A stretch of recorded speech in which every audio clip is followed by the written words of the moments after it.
Elle lavait des voitures en chantant fort, avec le tuyau à la main. Le millionnaire, sur la banquette arrière, ne clignait même pas des yeux d'émotion. Sans le savoir, la laveuse nettoyait plus que la vitre du patron. Et c'est dans ce jet d'eau qu'est née une passion inattendue. Si cette histoire vous intéresse, n'oubliez pas de vous abonner à notre chaîne et dites-nous de quelle ville vous nous regardez. Nous continuons. Le soleil brûlait impitoyablement l'asphalte du quartier Beau Refuge, dans la périphérie de Paris. Des enceintes improvisées d'une petite station de lavage de voitures, la chanson résonnait tandis qu'Élise tournoyait entre les véhicules, tuyaux d'arrosage en main, fredonnant insouciante. À 28 ans, elle avait transformé un bout de béton oublié en une entreprise qui faisait vivre non seulement elle-même, mais aussi sa grand-mère Gisèle, et offrait un emploi à 3 jeunes du quartier. Pieds nus et cheveux bouclés noués, dans un foulard coloré, elle dansait pendant que la mousse coulait sur les carrosseries, comme si chaque voiture était une scène différente pour sa performance quotidienne. Qui lave en chantant, lave en souriant, criait-elle aux clients habituels, qui connaissaient déjà sa devise et lui souriaient en retour. En ce matin étouffant de mardi, cependant, un véhicule contrastant avec le paysage se gara à l'entrée du lave-auto Les Eaux qui chantent.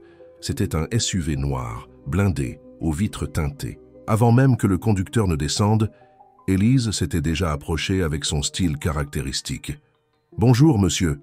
Ici, c'est 5 minutes d'attente et une vie d'éclat, » dit-elle, en tapotant la carrosserie comme on salue un vieil ami. Les vitres descendirent lentement, révélant un visage qu'elle n'aurait jamais espéré rencontrer là. Rémi Dufresne, 35 ans, propriétaire de l'une des plus grandes sociétés immobilières du pays, l'observait avec une expression qui oscillait entre surprise et fascination. Que faisait un homme comme lui dans cet endroit? La réponse fut brève, « J'ai besoin d'un service complet ». Élise tenta de dissimuler sa nervosité face à cette figure qu'elle n'avait l'habitude de voir que dans les magazines d'affaires. « Ici, il y a une règle spéciale pour tous. Ceux qui entrent, » dit-elle, reprenant contenance. « Il faut chanter une chanson pendant que la voiture est lavée. Tradition de la maison. » Rémi fronça les sourcils, comme s'il essayait de déchiffrer une blague sans saveur. « Vous n'avez aucune idée de qui je suis, n'est-ce pas ?» demanda-t-il avec un sourire contenu. « Je sais exactement qui vous êtes, monsieur. Et justement pour cette raison, ce serait un honneur d'entendre votre voix. Ici, tout le monde est égal sous l'eau, » répondit Élise, lui offrant le tuyau d'arrosage, une invitation muette à briser ses propres barrières. À la surprise des employés qui observaient à distance, Rémi sortit de la voiture. Chemise. En lin blanc impeccable, chaussures italiennes qui coûtaient plus qu'un mois de chiffre d'affaires de cet endroit. Il paraissait déplacé, comme un tableau coûteux sur un mur de briques apparentes. Mais il y avait quelque chose dans son regard, une curiosité peut-être, qui le faisait rester. « Je n'ai pas chanté depuis l'époque de la fac », avoua-t-il, tout en observant Élise commencer son travail, ses mouvements fluides comme une danse répétée. « Alors il est temps de vous en souvenir. »« L'eau ne juge pas les fausses notes », répondit-elle en actionnant le tuyau. Cette rencontre improbable marquerait le début d'une histoire qu'aucun des deux n'aurait pu prévoir. Rémi, habitué à diriger des salles de réunion et des empires commerciaux, se retrouva complètement désarmé devant la simplicité authentique de cette femme. Dans une impulsion qu'il ne comprit pas lui-même, il commença à fredonner doucement une vieille chanson de Johnny Hallyday, visiblement faux, tout en observant comment elle transformait un simple travail en art. Les jours suivants, contre toute attente, Rémi revint. Il inventait des excuses, une tâche qui n'était pas partie, un détail sur la peinture, un bruit suspect. Chaque visite, une nouvelle chanson. Chaque lavage, un moment où il pouvait échapper à la pression constante de sa vie d'entreprise. Pour Élise, ces visites insolites éveillaient un mélange de sentiments. D'un côté, la présence de cet homme apportait une excitation différente à ses journées. De l'autre, elle connaissait bien l'abîme social qui les séparait. « J'ai l'impression que vous voulez plus qu'un lavage, monsieur Rémi », commenta mamie Gisèle, grand-mère d'Élise, en observant par la fenêtre de la petite maison à côté de la station de lavage. Quand un homme riche s'intéresse à quelque chose, c'est parce qu'il veut l'acheter ou le conquérir. Ce n'est jamais juste de l'admiration. Élise haussa les épaules, feignant l'indifférence, mais au fond, L'observation de sa grand-mère avait allumé une alerte. Après tout, que voulait vraiment un homme comme Rémi Dufresne dans un quartier comme celui-ci? La réponse vint une semaine plus tard, lorsqu'il arriva non pas avec sa voiture luxueuse, mais au volant d'une simple Clio, sans garde du corps, sans apparat. Il se gara et, avant qu'Élise ne puisse réagir, tendit une enveloppe. « Je veux vous parler affaires », dit-il avec un sérieux qui contrastait avec la légèreté des rencontres précédentes. Dans l'enveloppe, une proposition formelle, transformer la petite station de lavage en un réseau écologique avec récupération d'eau de pluie et énergie solaire. Un investissement de plusieurs millions, à condition qu'Élise reste le visage de la marque. Sur le papier, cela semblait être le rêve de tout petit entrepreneur. En pratique, cela sonnait comme une invasion silencieuse. « Vous essayez d'acheter mon âme ou mon sourire ?» questionna-t-elle, rendant l'enveloppe intacte. « Je n'échange pas la liberté contre le glamour, monsieur Rémi. Cet endroit n'est pas seulement une entreprise, c'est l'histoire de ma famille. » Ce qu'Élise ne savait pas, c'est que ce refus ne serait que le début d'une bataille bien plus grande à venir. Le même soir, en retournant dans son penthouse à Neuilly-sur-Seine, Rémi trouva Marine, sa fiancée et associée, qui l'attendait avec des nouvelles d'un nouveau projet, justement à Beau-Refuge, sur un terrain qui engloberait toute la rue où se trouvait la station de lavage d'Élise. « Le projet est prêt à être présenté aux investisseurs », dit Marine, étalant les plans architecturaux sur la table à manger. « Il ne reste plus qu'à régler quelques expropriations mineures. » Rémi fixa les plans, sentant le poids de cette coïncidence. La station Les Eaux qui chantent était marquée en rouge sur la carte, classée comme « résistance prévue ». Un nœud se forma dans sa gorge, tandis que Marine continuait. « On dit que la propriétaire est une figure folklorique du quartier. Elle chante en lavant les voitures, imaginez, rit-elle sans remarquer l'inconfort de son fiancé. Mais tout le monde a son prix, n'est-ce pas ?» Rémi resta silencieux, se souvenant de la fermeté dans le regard d'Élise lorsqu'elle avait refusé sa proposition. Pour la première fois de sa carrière, il souhaitait secrètement que quelqu'un résiste jusqu'au bout. Mais il savait, mieux que quiconque, comment fonctionnait le jeu des grands projets immobiliers. Et le lendemain, quand il retournerait à la station de lavage pour son rituel de chant et de lavage, il devrait faire un choix, révéler ses véritables intérêts ou continuer à prétendre n'être qu'un client enchanté par l'authenticité de cette femme qui chantait pour les voitures comme on chante pour la vie elle-même. Le lendemain matin, Élise se réveilla avec le bruit inhabituel de voitures s'agglutinant devant la station de lavage. En ouvrant les portes, elle se retrouva face à une file de véhicules luxueux et plusieurs personnes avec des caméras et des téléphones pointés vers l'entrée de l'établissement. « Qu'est-ce qui se passe ici ?» demanda-t-elle, confuse, tandis qu'une jeune femme à l'apparence stylisée s'approchait avec un microphone. « Vous êtes Élise, la laveuse qui a enchanté l'homme d'affaires Rémi Dufresne. Nous voulons connaître le secret de la femme qui a fait que l'homme le plus convoité du pays abandonne ses réunions pour chanter dans une station de lavage. » Le monde d'Élise commença à tourner. En quelques heures, sa routine tranquille s'était transformée en un spectacle médiatique. Les réseaux sociaux bouillonnaient avec des hashtags comme « Lave-amour » et « Millionnaire amoureux ». Sans comprendre complètement ce qui se passait, elle essaya de maintenir la normalité. Mais il était impossible d'ignorer les regards curieux et les questions invasives qui se multipliaient à chaque client qui arrivait. Mamie Gisèle observait, tout depuis la fenêtre, avec une expression préoccupée qu'Élise connaissait bien. « La célébrité sans préparation, c'est comme une pluie forte sur une terre sèche, ma fille. Elle fait plus de dégâts que de bien. » Les paroles de sa grand-mère résonnaient tandis qu'Élise essayait de gérer cette exposition soudaine. Que penserait Rémi de tout cela? Pourquoi son nom était-il associé au sien de cette façon? Et plus important encore, qui avait divulgué l'histoire? La réponse arriva avec le crépuscule, lorsque Marine, la fiancée de Rémi, gara son cabriolet rouge à l'entrée déjà vide de la station. Grande, élégante et avec un sourire calculé, elle marcha jusqu'à Élise comme quelqu'un qui inspecte une propriété. « Alors c'est vous. J'avoue que je m'attendais à quelque chose de plus extraordinaire, » dit-elle, regardant autour d'elle avec dédain. « Vous savez, j'ai trouvé adorable l'histoire du chant pendant le lavage.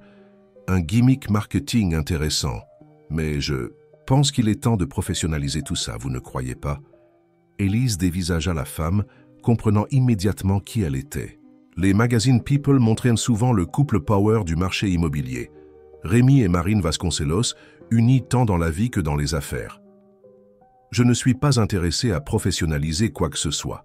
Cet endroit est déjà exactement ce qu'il devrait être, répondit-elle, gardant son sang-froid, malgré l'inconfort. Marine sourit, sortant de son sac la même enveloppe que Rémi avait présentée quelques jours plus tôt. Cette proposition a maintenant un 0 de plus à la fin, et un délai, 1 semaine. Après cela, ce ne sera plus une invitation, mais une nécessité.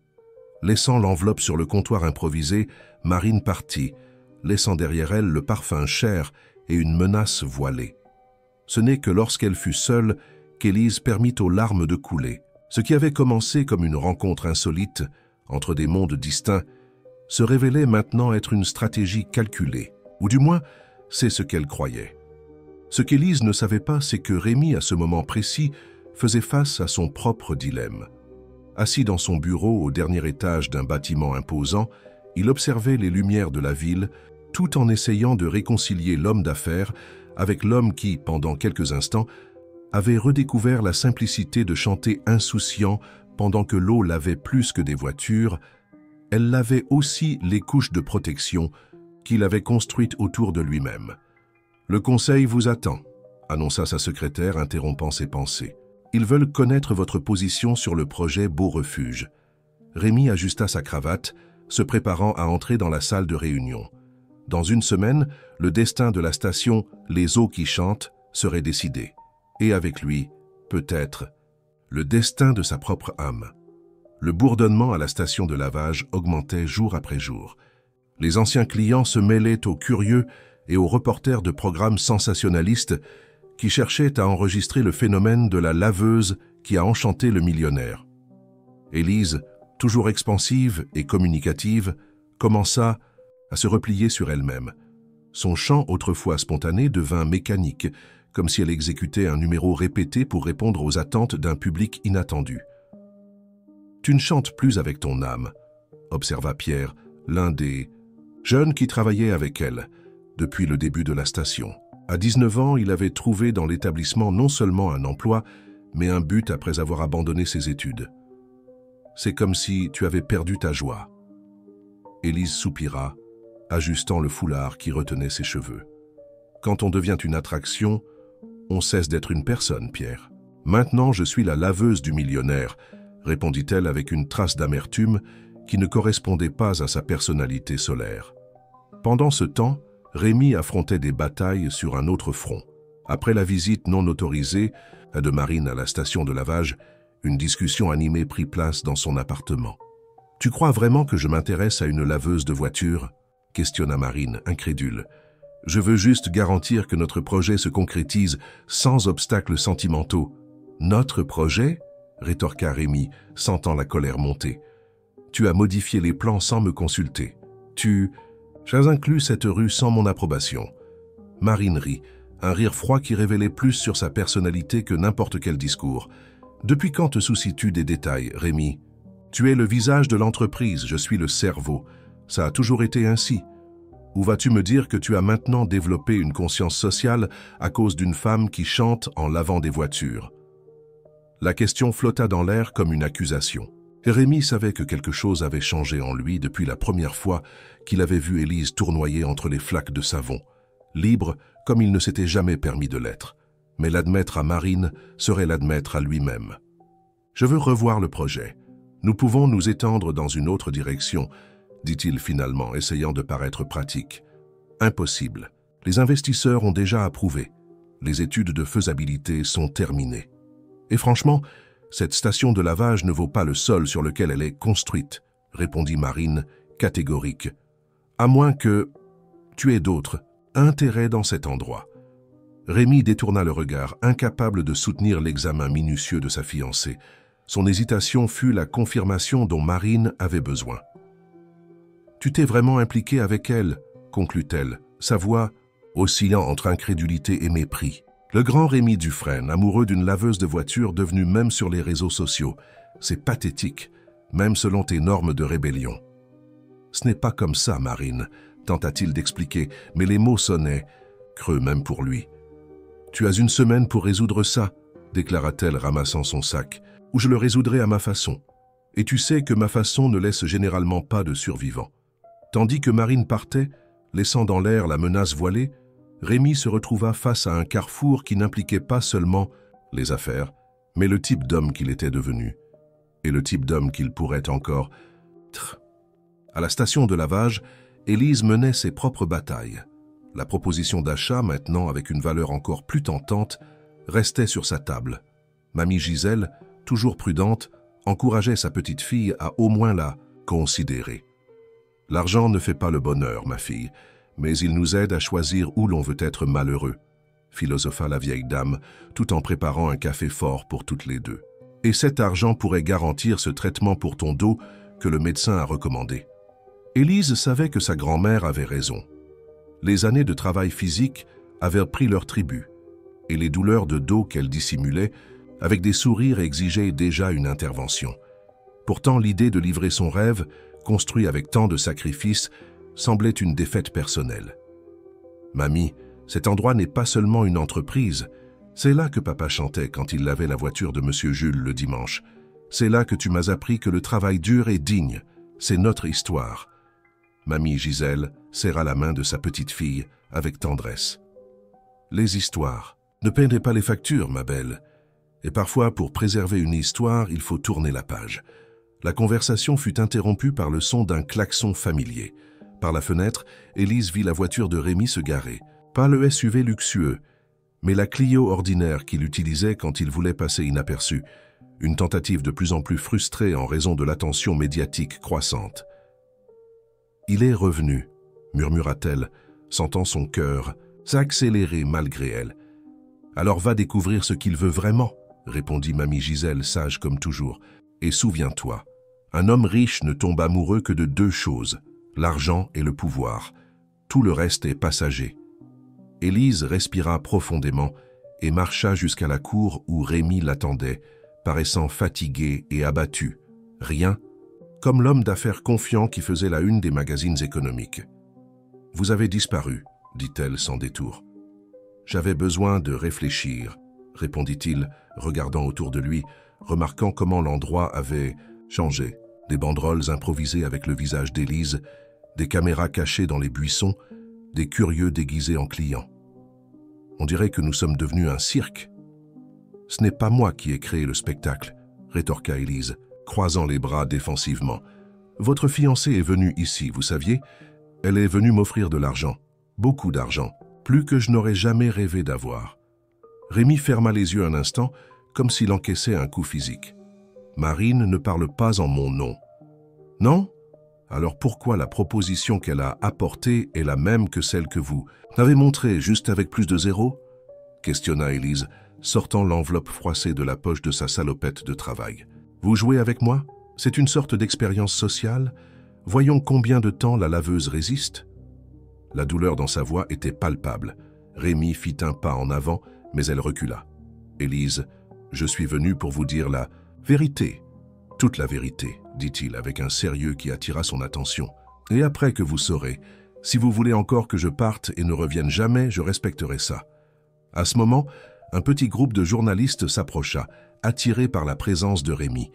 Des caméras commencèrent à flasher, des voix fortes demandèrent des déclarations, transformant ce qui aurait dû être une conversation intime en un cirque médiatique. « Pas ici », murmura Élise, le tirant par la manche de sa chemise vers l'arrière de la station. Dans un petit bureau improvisé, loin des regards curieux, Rémi révéla finalement la vérité sur le projet immobilier qui engloberait toute la rue, sur la façon dont Marine avait modifié les plans sans son accord, et sur comment, maintenant, il se trouvait divisé entre l'homme d'affaires qu'il avait toujours été et l'homme qui redécouvrait des sentiments longtemps endormis. « Pourquoi me dites-vous tout cela ?» demanda Élise, après avoir tout absorbé en silence. « Parce que vous méritez de savoir. Et parce que j'ai besoin de votre aide, » répondit-il, la surprenant. « Je ne veux pas seulement préserver votre station de lavage. Je veux repenser tout le projet, le transformer en quelque chose qui bénéficie à la communauté, et non qu'il expulse. Mais pour cela, j'ai besoin de temps. » Élise l'étudia avec prudence, essayant de déchiffrer s'il y avait de la sincérité derrière ses paroles ou simplement une autre stratégie commerciale. « Et pourquoi devrais-je vous faire confiance ?» Rémi hésita avant de répondre, sachant que ce qu'il dirait ensuite changerait tout entre eux. « Parce que quand je suis ici, chantant faux pendant que vous lavez ma voiture, je suis plus moi-même que je ne l'ai été dans toute ma vie.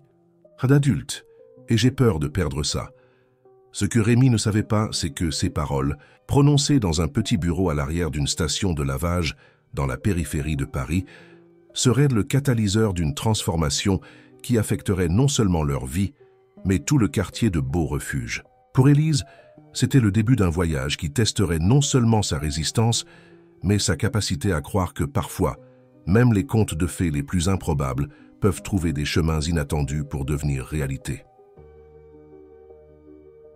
La nouvelle se répandit comme une traînée de poudre.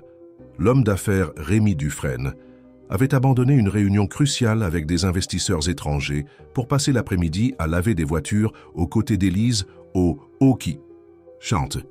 Les photos se répandirent rapidement sur les réseaux sociaux. Le millionnaire aux manches retroussées, trempé, souriant comme un adolescent, pendant qu'Élise lui enseignait la technique correcte pour appliquer la cire. Pour le public, c'était l'histoire romantique parfaite, le riche qui s'enchante de la simplicité authentique. Pour Marine Vasconcelos, c'était une déclaration de guerre. « Tu as complètement perdu la tête », vociféra-t-elle, jetant des magazines sur la table de l'appartement luxueux qu'elle partageait avec Rémi. Le PDG qui a échangé la salle de réunion contre la station de lavage. C'est ça que tu veux pour ta réputation, pour notre entreprise. Rémi observait la fureur de sa fiancée avec un calme qui ne faisait qu'augmenter son irritation. Quelque chose avait changé en lui, une tranquille assurance qui ne venait pas du pouvoir ou de l'argent, mais d'agir enfin selon ses propres convictions. « Je repense le projet Beau Refuge », annonça-t-il se servant un verre d'eau. « Je veux le transformer en quelque chose de différent, plus durable, moins invasif. » Marine rit, incrédule. « À cause d'elle, de la laveuse de voiture, tu jetterais des années de planification pour un caprice sentimental? À cause de ce qu'elle m'a fait voir, » corrigea Rémi, gardant une voix calme. « Il existe d'autres façons de construire. Des façons qui ne détruisent pas ce qui existe déjà, mais qui l'incorporent et le valorisent. Les investisseurs n'accepteront jamais. Le conseil va t'écarter. Tu risques tout. » Rémi soupira, sachant que le moment qu'il repoussait était arrivé. Peut-être qu'il est temps de vraiment risquer, de faire quelque chose qui compte vraiment. Le regard de Marine durcit, comprenant finalement l'étendue de la transformation de son fiancé. « Tu n'es plus l'homme avec qui je me suis engagé. Peut-être que je ne l'ai jamais été, » répondit-il, ressentant un mélange de tristesse et de soulagement de l'admettre enfin. « Peut-être que je deviens simplement celui que je devrais être. » Pendant ce temps, à Beau Refuge, Élise affrontait ses propres dilemmes.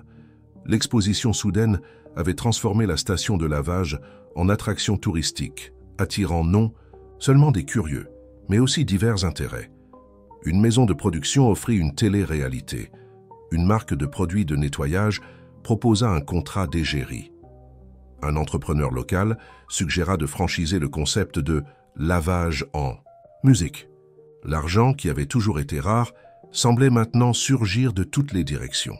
« Tu pourrais transformer ça en quelque chose de plus grand, Élise », insistait Pierre, tout en aidant à organiser la file de clients qui se formait. « Quotidiennement. Pense au bien que nous pourrions faire si nous nous développions. Plus d'emplois, plus d'opportunités pour les jeunes du quartier. » Élise considérait les possibilités tout en frottant distraitement le pare-choc d'une vieille voiture.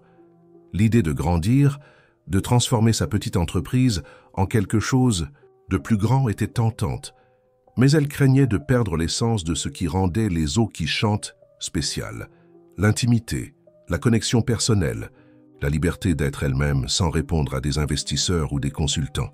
« Je ne sais pas si je veux devenir un produit, Pierre, » avoua-t-elle, regardant autour d'elle son petit empire construit avec tant d'efforts. « J'ai peur de me réveiller un jour et de ne plus reconnaître ce que nous avons créé ici. » Mamie Gisèle, qui observait la conversation tout en tricotant dans le fauteuil du coin, intervint avec sa sagesse habituelle. « Grandir ne signifie pas nécessairement changer qui tu es, ma fille. Cela signifie choisir comment tu veux changer le monde autour de toi. » Les paroles de sa grand-mère résonnèrent dans l'esprit d'Élise pour le reste de la journée. Le soir, après avoir fermé la station, elle resta assise seule dans la cour, contemplant les étoiles qui se voyaient à peine à travers la pollution lumineuse de la ville.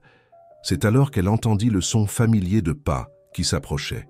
« Je pensais te trouver ici », dit Rémi, portant 2 bouteilles d'eau. « J'ai imaginé qu'après avoir lavé des voitures toute la journée, la bière serait la dernière chose que tu voudrais. » Élise sourit, acceptant la bouteille. « Je crois que les paparazzis sont enfin partis », commenta-t-elle, indiquant la rue étonnamment tranquille. « Ils ont trouvé un scandale plus intéressant. Il semble qu'un célèbre footballeur ait trompé sa femme avec une influenceuse végétarienne, » répondit-il, s'asseyant à côté d'elle sur le petit banc en béton. Pendant quelques minutes, ils restèrent en silence, appréciant le calme qu'ils n'avaient pas expérimenté depuis des jours. C'est Élise qui brisa finalement le silence. « Que va-t-il se passer maintenant, Rémi? Avec le projet, avec le quartier, avec nous ?» Rémi respira profondément avant de répondre. « J'ai rompu mes fiançailles avec Marine, » révéla-t-il, sans détour. « Et j'ai proposé une révision complète du projet Beau Refuge au Conseil. Je veux le transformer en un modèle de développement urbain qui respecte l'histoire et la culture locale. » Élise le regarda, surprise non seulement par la nouvelle, mais par la détermination dans sa voix. « Et ils ont accepté ?» « La majorité. »« Non, » admit-il avec un sourire ironique. « Ils pensent que j'ai perdu la tête, que je jette des années de travail pour un, comme ils l'ont dit, délire romantique.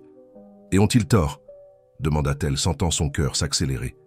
Rémi se tourna pour la regarder, ses yeux reflétant la faible lumière des lampadaires distants.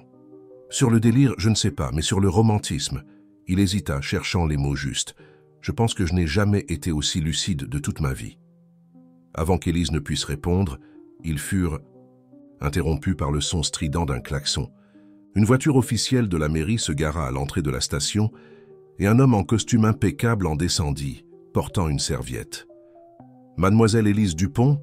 appela l'homme, s'approchant d'un pas ferme. « Je suis du secrétariat des travaux et de l'urbanisme. J'ai ici une notification concernant des irrégularités structurelles dans votre établissement. Malheureusement, nous devrons interdire l'accès au lieu jusqu'à ce que les ajustements soient effectués. » Élise eut l'impression que le sol disparaissait sous ses pieds. Une interdiction signifiait une fermeture temporaire, une perte de revenus, possiblement la fin de tout ce qu'elle avait construit. Rémi, à ses côtés, se raidit visiblement. « C'est l'œuvre de Marine, » murmura-t-il, se levant pour confronter l'inspecteur. « Quelles irrégularités exactement ?» L'homme consulta les papiers avec une fausse diligence. Absence de permis à jour, absence de système de drainage adéquat, installations électriques hors normes. La liste est longue, monsieur. C'est intéressant de voir comment cet établissement a fonctionné pendant des années sans problème. Et justement maintenant, quand il y a un intérêt immobilier dans la zone, tant d'irrégularités surgissent, observa Rémi, son ton laissant clairement entendre qu'il comprenait parfaitement la manœuvre. L'inspecteur haussa simplement les épaules. « Je ne fais que suivre les ordres, monsieur. L'établissement doit être fermé jusqu'à nouvel ordre. » Élise, qui jusqu'alors observait la scène paralysée, réagit enfin. « Combien de temps avons-nous pour faire les ajustements ?» demanda-t-elle, refusant de montrer sa défaite. « 30 jours. » Mais sincèrement, vu l'étendue des réformes nécessaires, l'homme laissa la phrase en suspens, le sous-texte étant clair, il était pratiquement impossible de satisfaire toutes les exigences dans ce délai, surtout avec les ressources limitées d'une petite entreprise. Quand l'inspecteur partit, laissant derrière lui le sceau d'interdiction et une lourde atmosphère de défaite, Élise s'effondra sur le banc, les mains tremblant légèrement. « C'est fini », murmura-t-elle, la voix étranglée. « Tout le travail, les rêves, tout, c'est fini. » Rémi s'assit à côté d'elle, prenant ses mains entre les siennes. « Non, ce n'est pas fini. C'est juste le début de la vraie bataille. Et cette fois, promit-il, ses yeux rencontrant les siens, avec une intensité qui ne laissait aucun doute sur sa détermination. Nous ne sommes pas seuls. Ce que ni l'un ni l'autre ne savaient à ce moment-là, c'est que l'interdiction des hauts qui chantent ne serait que la première bataille d'une guerre plus grande. Une guerre qui transformerait non seulement leur vie, mais tout Beau Refuge, testant les loyautés, révélant des vérités longtemps enterrées et prouvant que parfois, C'est dans les plus grandes adversités que nous trouvons notre véritable force. La nouvelle de l'interdiction des eaux qui chantent se répandit rapidement à travers Beau-Refuge. Dès le lendemain matin, une petite foule se rassembla devant la station de lavage. Des clients fidèles, des voisins, des jeunes qui avaient trouvé leur premier emploi dans cet endroit. Tous partagèrent la même indignation face à ce qu'ils considéraient comme une injustice évidente. « Nous ne les laisserons pas fermer !» s'écria M. Jules, propriétaire de la boulangerie du coin, qui depuis des années apportait du pain frais à Élise et Mamie Gisèle. Cet endroit fait partie de l'âme du quartier. Élise observait la mobilisation spontanée avec un mélange de gratitude et d'inquiétude. Elle n'avait jamais imaginé que sa petite entreprise puisse signifier autant pour tant de personnes. En même temps, elle craignait que la confrontation directe avec la mairie n'apporte que plus de problèmes. « Nous devons être stratégiques », pondéra Rémi, qui avait passé toute la nuit à passer des appels et à consulter des avocats. Il semblait fatigué mais déterminé. « Marine est derrière tout ça, j'en suis sûr. Elle a des contacts à la mairie, elle les a toujours utilisés à notre avantage dans les projets de la société. Et maintenant, elle les utilise contre nous, compléta Élise, sentant une pointe de culpabilité. Après tout, toute cette situation avait commencé à cause de l'attention que Rémi lui avait portée. Peut-être que si vous retourniez vers elle, si vous expliquiez que c'était juste un malentendu, Rémi l'interrompit avec un regard ferme. Je ne vais pas mentir sur ce que je ressens pour résoudre un problème d'affaires, ni pour vous, ni pour personne. Ces mots prononcés avec tant de conviction firent bondir le cœur d'Élise. Même au milieu du chaos, il y avait quelque chose de réconfortant à savoir qu'elle n'était pas seule dans cette bataille. Tandis que la communauté s'organisait devant la station de lavage, avec des pancartes improvisées et des slogans, une voiture de reportage se gara. Une jeune journaliste, aux cheveux soigneusement coiffés et à l'expression avide, s'approcha avec un microphone et une caméra. « Nous sommes en direct pour Paris Urgence », annonça-t-elle, se positionnant stratégiquement avec la station, interdite en arrière-plan. Dans le quartier de Beau-Refuge, une histoire qui mêle romance, pouvoir et résistance communautaire. La station de lavage qui a gagné en notoriété après avoir attiré l'attention du milliardaire Rémi Dufresne a été interdite hier par la mairie. Est-ce une coïncidence ou des représailles? La reporter s'approcha d'Élise, tendant le microphone. Élise Dupont. Croyez-vous être persécutée pour avoir conquis le cœur de l'un des hommes les plus puissants de Paris? Élise sentit son visage s'enflammer. La façon dont les médias avaient déformé tout, transformant une histoire complexe en un feuilleton bon marché, la dérangeait profondément. « Il ne s'agit pas de romance », répondit-elle fermement. « Il s'agit d'une communauté menacée par des intérêts immobiliers. Ma station n'est que le début. Le plan est de revitaliser tout le quartier, ce qui, dans le langage des riches, signifie expulser ceux qui y ont toujours vécu. » La reporter parut momentanément déconcertée par la réponse cinglante, mais se reprit rapidement. « Et vous, Monsieur Dufresne, qu'est-ce qui vous a fait abandonner votre fiancé et votre style de vie luxueux pour défendre une petite station de lavage en périphérie ?» Rémi, qui jusqu'alors observait la scène avec une certaine distance, s'approcha. Sa présence attira immédiatement tous les regards. Pendant des années, il avait cultivé une image publique soigneusement construite. L'homme d'affaires visionnaire, pragmatique, toujours avec les bonnes réponses. Maintenant, devant les caméras, il avait l'opportunité de définir qui il était vraiment. « J'ai passé des années à croire que le développement signifiait démolir l'ancien pour construire le nouveau », commença-t-il, sa voix gagnant en assurance à chaque mot. « Mais Beau-Refuge m'a appris quelque chose de différent. Il m'a appris que le véritable progrès est celui qui préserve ce qu'il y a de bon, qui valorise les histoires et les connexions humaines. Cette station de lavage n'est pas seulement une entreprise, c'est un symbole de résistance contre un modèle de ville qui privilégie le profit au-dessus des personnes. » Un murmure d'approbation parcourut la foule. La reporter, percevant le potentiel de l'histoire, continua « Des sources indiquent que votre ex-fiancée, Marine Vasconcelos, utiliserait son influence pour faire pression sur les établissements qui refusent de vendre leur terrain. Confirmez-vous » Rémi hésita. Accuser Marine publiquement serait déclarer une guerre ouverte non seulement à elle, mais à tout le conseil de l'entreprise qu'il présidait encore. D'un autre côté, garder le silence serait trahir la cause qu'il venait de défendre. Ce que je peux confirmer, répondit-il, choisissant ses mots avec soin, c'est qu'il existe un projet de revitalisation pour Beau-Refuge qui ne prend pas en compte la volonté de ses habitants. Et qu'à partir d'aujourd'hui, j'utiliserai toutes les ressources à ma disposition pour garantir que la communauté soit entendue. L'interview se termina, mais ses effets furent immédiats. En quelques heures, Hancio qui résiste devint le sujet le plus commenté sur les réseaux sociaux.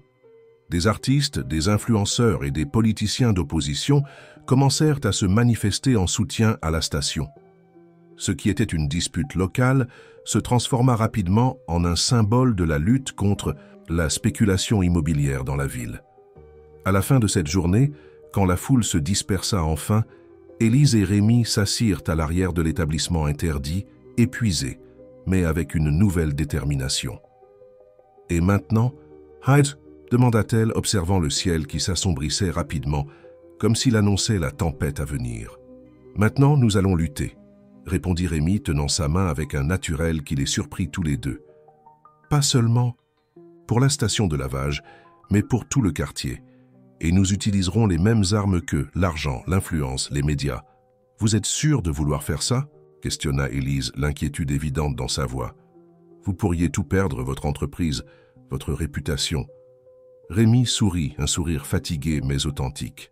« Savez-vous quelle a été la première chose que j'ai pensée quand je vous ai vu chanter tout en lavant cette voiture? Comment quelqu'un peut-il être aussi libre ?» avoua-t-il, ses yeux fixés dans les siens. « J'ai passé toute ma vie à construire une prison de luxe pour moi-même.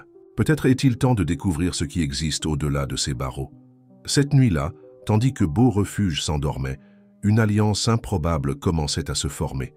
Un homme d'affaires qui redécouvrait son humanité. Une laveuse de voitures qui trouvait sa voie politique. Une communauté qui refusait d'être effacée de la carte. Et observant tout de loin, Marine Vasconcelos qui n'accepterait pas la défaite sans lutter avec toutes les armes que son pouvoir et son argent pourraient acheter. La bataille pour l'avenir de Beau-Refuge ne faisait que commencer, et son dénouement redéfinirait non seulement un quartier, mais les vies de tous ceux impliqués. La semaine suivante fut comme des montagnes russes d'émotions et d'événements. Tandis qu'Élise et la communauté de Beau-Refuge s'organisaient pour contester juridiquement l'interdiction des hauts qui chantent, Rémi affrontait une guerre interne chez Dufresne Immobilier. Après son interview publique, le conseil d'administration convoqua une réunion d'urgence pour discuter de son écartement temporaire de la présidence. « Tu as trahi les principes de cette entreprise », accusa Olivier Dufresne, son oncle et l'un des principaux actionnaires. « Tu as exposé publiquement notre stratégie commerciale, compromis des partenariats avec la mairie et, pire, associé notre marque à un mouvement contre le développement immobilier. Justement nous, qui en vivons ?» Rémi resta calme, observant les visages tendus autour de la table de réunion. Beaucoup étaient des amis de longue date, des mentors qui l'avaient guidé depuis qu'il avait pris la relève de l'entreprise après la retraite de son père. Les décevoir n'était pas facile, mais il voyait maintenant clairement qu'il y avait un but plus grand en jeu. « Je ne suis pas contre le développement immobilier », expliqua-t-il, gardant la voix ferme. « Je propose une évolution dans notre modèle d'affaires. Au lieu de simplement démolir et reconstruire, pourquoi ne pas intégrer ce qui existe déjà? Préserver l'âme des quartiers tout en les modernisant ?» Un murmure sceptique parcourut la salle. Marine, qui occupait une chaise stratégiquement positionnée à la droite d'Olivier, sourit avec dédain. « J'ai toujours su que tu avais un côté idéaliste, Rémi, mais je n'aurais jamais imaginé que tu en arriverais à ce point, » dit-elle, sa voix distillant l'ironie. « Tout ça à cause de cette laveuse de voiture. » Rémi sentit son sang bouillir à la façon dépréciative dont Marine se référait à Élise, mais il garda son sang-froid. Perdre le contrôle maintenant serait donner exactement ce qu'il voulait, prouver qu'il avait perdu la capacité de diriger rationnellement. « Il s'agit de vision d'avenir, pas d'une personne, » rétorqua-t-il, s'adressant à tout le conseil. « Les villes changent, les consommateurs sont plus conscients, le développement prédateur devient toxique pour les marques. Je propose que nous soyons pionniers d'un nouveau modèle, la croissance avec un but, le profit avec responsabilité sociale. » Pendant un bref moment, il vit de l'hésitation dans les yeux de certains conseillers plus jeunes. Ces paroles avaient retrouvé une certaine résonance, mais Olivier reprit rapidement le contrôle. « Le conseil votera ton écartement temporaire jusqu'à ce que cette phase passe, déclara-t-il, sans laisser place à la contestation. Tu as besoin de temps pour réfléchir à tes priorités, Rémi, l'entreprise ou tes nouveaux intérêts personnels. Pendant ce temps, à Beau-Refuge, une transformation surprenante se produisait. Ce qui avait commencé comme une protestation localisée contre la fermeture de la station de lavage s'était étendu à un mouvement plus large. Les commerçants locaux, effrayés par la possibilité d'être les prochaines cibles de la revitalisation, s'unirent dans une association improvisée. Des étudiants en architecture et urbanisme d'universités proches offrirent une aide technique pour adapter les établissements aux normes, évitant de nouvelles interdictions. Un cabinet d'avocats renommé, sensibilisé par l'histoire, offrit des services pro bono pour contester juridiquement les actions de la mairie. Au centre de tout cela, il y avait Élise. La jeune femme qui auparavant ne faisait que chanter en lavant des voitures se voyait maintenant diriger des réunions communautaires, donner des interviews, articuler des soutiens. Une transformation qui surprenait même mamie Gisèle. « Tu ressembles à ta mère », commenta la vieille dame, tout en observant sa petite fille organiser des documents pour une audience au bureau du défenseur des droits. Elle aussi avait ce feu quand elle luttait pour les droits des travailleurs de l'usine. Élise leva les yeux, surprise. Sa mère était décédée quand elle était encore enfant, et les souvenirs qu'elle avait d'elle étaient épars, fragmentés. « Tu ne m'as jamais dit qu'elle était activiste. » Mamie Gisèle sourit, un sourire chargé de souvenirs doux amers. Elle préférait le terme combattante. Elle disait que les activistes parlent, les combattants agissent. La vieille dame ajusta ses lunettes, étudiant sa petite fille avec un mélange de fierté et d'inquiétude. C'est dans l'une de ces luttes qu'elle a rencontré ton père. Et c'est dans l'une de ces luttes qu'elle a perdu la santé qu'elle n'a jamais retrouvée. Un silence pesant s'installa entre elles. Pour la première fois, Élise comprit qu'il y avait plus dans l'histoire de sa famille que les histoires simples que sa grand-mère avait l'habitude de raconter. Il y avait des luttes, des sacrifices, des défaites et des victoires qui l'avaient façonnée, même sans qu'elle le sache. « Pourquoi ne me l'as-tu jamais dit ?»« Parce que j'avais peur, » admit mamie Gisèle, sa voix tremblante, révélant une vulnérabilité rare. « Peur que tu suives le même chemin et souffres des mêmes douleurs, mais maintenant je vois que le sang parle plus fort. Tu as son feu, ma fille. Fais juste attention à ne pas te brûler. » La conversation fut interrompue par l'arrivée de Rémi. Il semblait abattu, mais il y avait une détermination renouvelée dans ses yeux. « Le conseil m'a écarté », annonça-t-il sans détour. « Temporairement, disent-ils, jusqu'à ce que je retrouve la raison. » Élise sentit un pincement au cœur. À cause d'elle, il perdait tout ce qu'il avait construit. « Rémi, Il l'interrompit d'un geste doux. « Non, ce n'est pas ta faute. En fait, c'est probablement la meilleure chose qui pouvait arriver. » Il y avait une légèreté dans sa voix qui contrastait avec la gravité de la situation. « Pour la première fois depuis des années, je sens que je fais quelque chose qui importe vraiment. » Mamie Gisèle observa l'interaction avec des yeux astucieux, reconnaissant chez les deux jeunes devant elle quelque chose qu'ils ne comprenaient, peut-être pas encore complètement eux-mêmes. « L'écartement m'a donné une idée, » continua Rémi, sortant son téléphone et montrant un email. Charles Fournier, un ancien professeur de ma faculté d'architecture et d'urbanisme, a vu le reportage. Il dirige un programme de revitalisation urbaine durable en Europe et est intéressé par ce que nous faisons ici. Il pense que Beau-Refuge pourrait être un cas d'étude mondiale.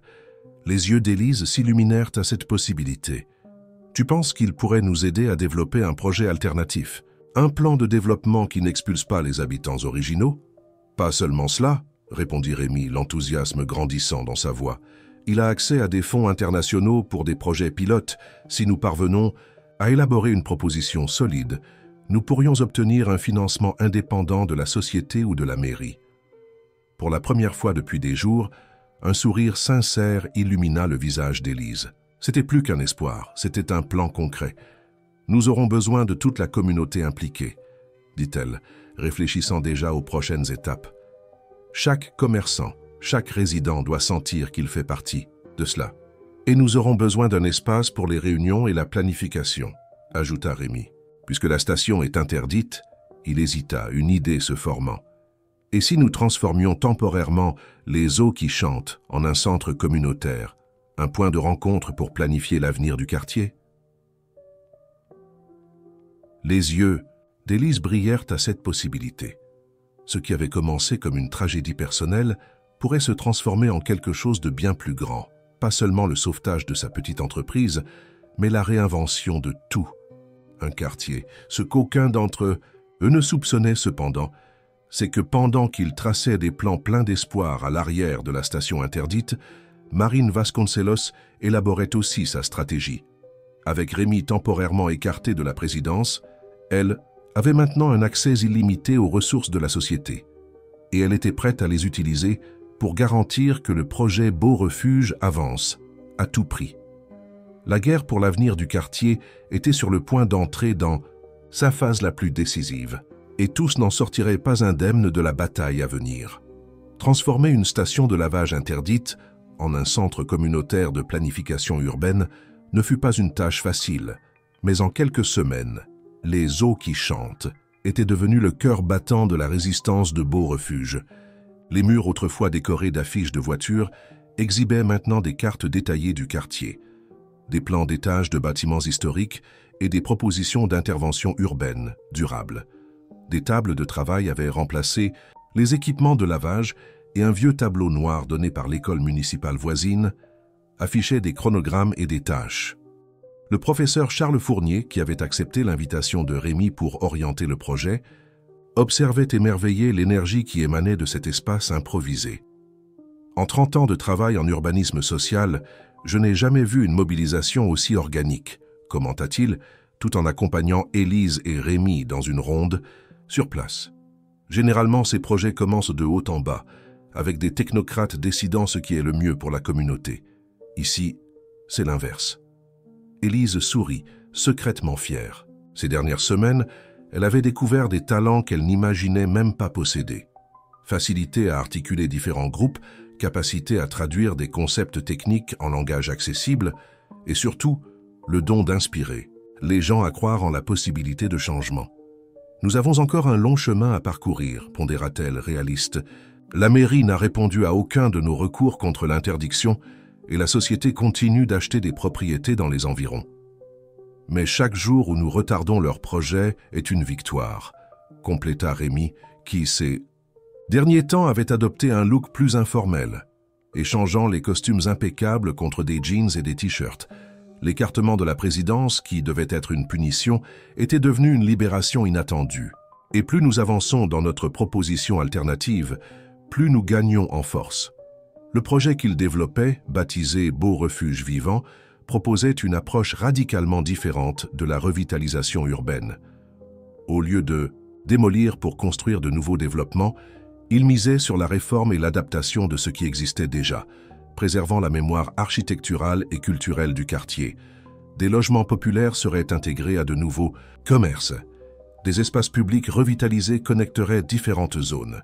La station de lavage elle-même serait transformée en un centre culturel communautaire, conservant toutefois sa fonction originale en hommage à son histoire.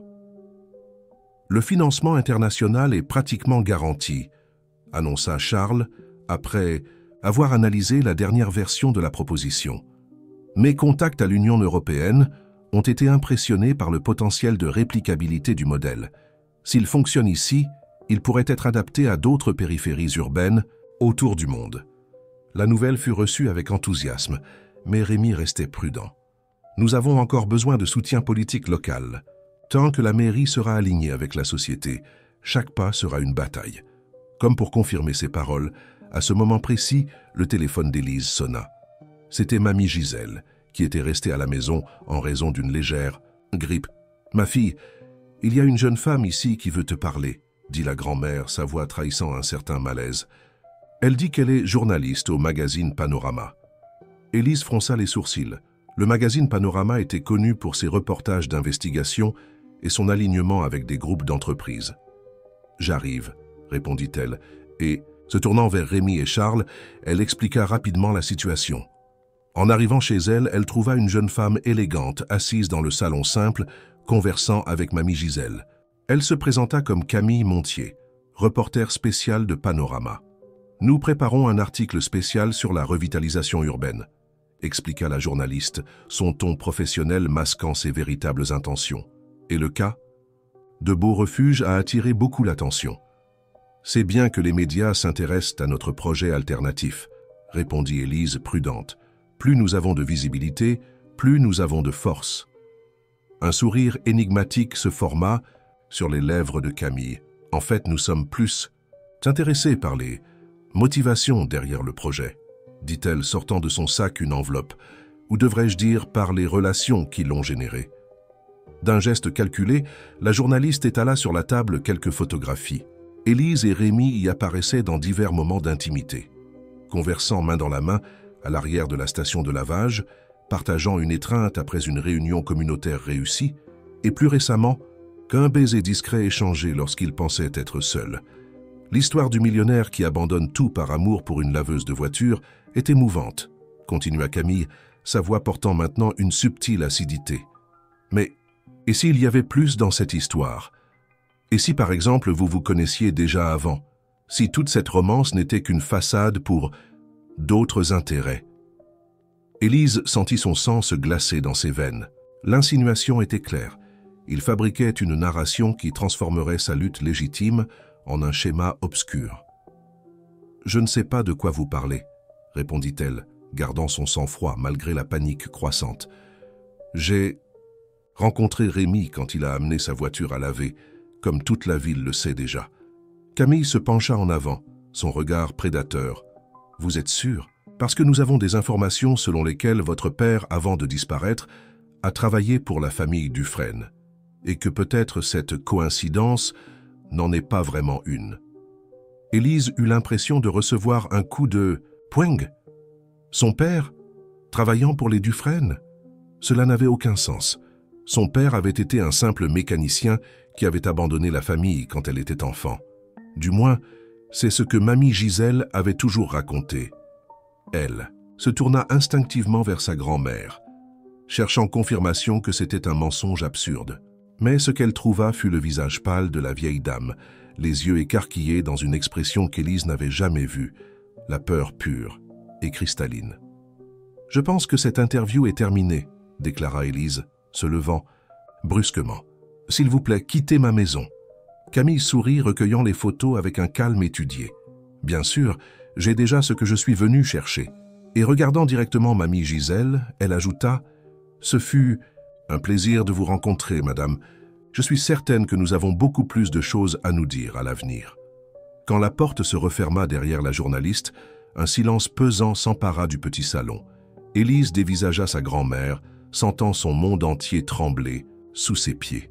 « Mamie, de quoi parlait-elle? Mon père a travaillé pour les Dufresne. » L'expression de mamie Gisèle était celle d'une profonde défaite, comme si un secret soigneusement gardé pendant des décennies venait finalement à la lumière. « Assieds-toi, ma fille, » dit la vieille dame, sa voix tremblante. « Le moment est venu pour toi de connaître la véritable histoire de notre famille et de comprendre pourquoi cette station de lavage signifie beaucoup plus que tu n'as jamais imaginé. » À ce moment, tandis que l'après-midi tombait sur Beau Refuge, Élise comprit que la bataille qu'il menait venait de prendre une dimension entièrement nouvelle. Il ne s'agissait pas seulement de sauver une entreprise ou un quartier. Il s'agissait de vérités enterrées, de douleurs tues et d'une histoire familiale qui, d'une certaine manière, était entrelacée avec la famille de Rémi de façon qu'elle n'aurait jamais pu soupçonner. Et tandis qu'elle se préparait à écouter ce que sa grand-mère avait à dire, une certitude se formait. Rien ne serait comme avant quand cette vérité serait révélée. Mamie Gisèle demanda à Élise de préparer un thé avant de commencer leur conversation. Ce rituel familial qu'elles avaient partagé dans tant de moments importants au fil des ans prenait maintenant un poids différent. Lorsqu'elles s'assirent enfin avec les tasses fumantes, la vieille dame commença à dérouler la pelote de secrets qu'elle avait gardée si longtemps. « Ton père, Antoine, n'était pas simplement un mécanicien comme je te l'ai toujours raconté, » commença-t-elle, sa voix gagnant en fermeté à mesure que les mots coulaient. « Il était ingénieur, diplômé avec mention. Et oui, il a travaillé pour la famille Dufresne, non pas comme simple employé, mais comme partenaire dans les premiers projets de la société immobilière. » Élise sentit la tasse trembler dans ses mains. L'image qu'elle avait de son père construite à partir de fragments de souvenirs d'enfance et des histoires racontées par sa grand-mère, commençait à se transformer devant ses yeux. Édouard Dufresne, le père de Rémi, et ton père, étaient amis depuis la faculté, continua mamie Gisèle. Ensemble, ils rêvaient de construire une entreprise qui révolutionnerait le marché immobilier français, non pas avec des immeubles de luxe, mais avec des logements populaires, de qualité accessible à tous. Comment ça? Interrompit Élise incrédule. Dufresne Immobilier est justement connu pour ses développements haut de gamme. Maintenant, oui, acquiesça la grand-mère avec un lourd soupir. Mais au début, le rêve était autre. Ton père et Édouard ont développé des techniques innovantes de construction qui réduisaient les coûts sans compromettre la qualité. Leur premier grand projet devait être ici même, à Beau-Refuge, non pas pour expulser les habitants, mais pour améliorer leurs conditions de vie. Mamie Gisèle se leva avec difficulté et alla vers une petite commode. D'un tiroir caché sous de vieilles photographies, elle sortit une enveloppe jaunie par le temps. À l'intérieur, des plans architecturaux et des documents vieillis. C'était le projet original. Beau-Refuge pour tous, il l'appelait. Élise examina les documents avec un étonnement croissant. Les plans montraient un projet qui, de façon impressionnante, ressemblait à celui qu'ils développèrent maintenant au Haut qui chante. Préservation des structures historiques, intégration d'espaces communautaires, logement populaire mêlé au commerce local. Mais que s'est-il passé? Pourquoi cela n'a jamais vu le jour? Le visage de mamie Gisèle se crispa dans une expression de douleur ancienne. Ton père a découvert de graves irrégularités dans la collecte de fonds pour le projet. Quelqu'un détournait l'argent destiné aux travaux, surfacturait des matériaux, soudoyait des inspecteurs. Quand il a confronté Édouard, il espérait que son ami l'aiderait à enquêter. Au lieu de cela, la vieille dame fit une pause, luttant visiblement contre des émotions longtemps réprimées. Au lieu de cela, Édouard l'a trahi. Il a accusé Antoine d'être responsable des détournements, utilisant des documents falsifiés comme preuve. Ton père a été inculpé, a tout perdu, réputation, licence professionnelle, amis. Il n'a pas été emprisonné uniquement parce que les preuves étaient circonstancielles. Élise sentit une vague de nausée. Les implications de cette révélation étaient dévastatrices, non seulement pour son histoire personnelle, mais pour tout ce qui se passait actuellement. Et la station de lavage, quel rapport avec notre histoire?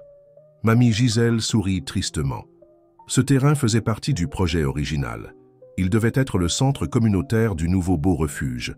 Quand tout s'est effondré, Édouard, dans un rare moment de remords, ou peut-être juste pour garder son ancien ami silencieux, a transféré la propriété à ton père. C'est la seule chose qui lui est restée de tous leurs rêves. Et maintenant, la société veut le récupérer, murmura Élise, les pièces s'assemblant avec une douloureuse clarté. Pas la société, corrigea mamie Gisèle. Olivier Dufresne, le frère d'Édouard et l'oncle de Rémi. C'est lui qui a réellement orchestré toute la fraude.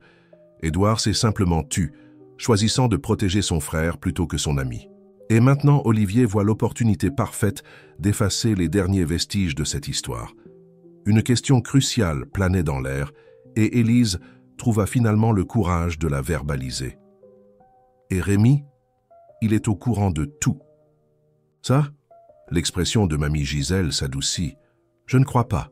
Édouard est mort il y a 10 ans, emportant de nombreux secrets dans la tombe. Rémi n'était qu'un petit garçon quand tout est arrivé.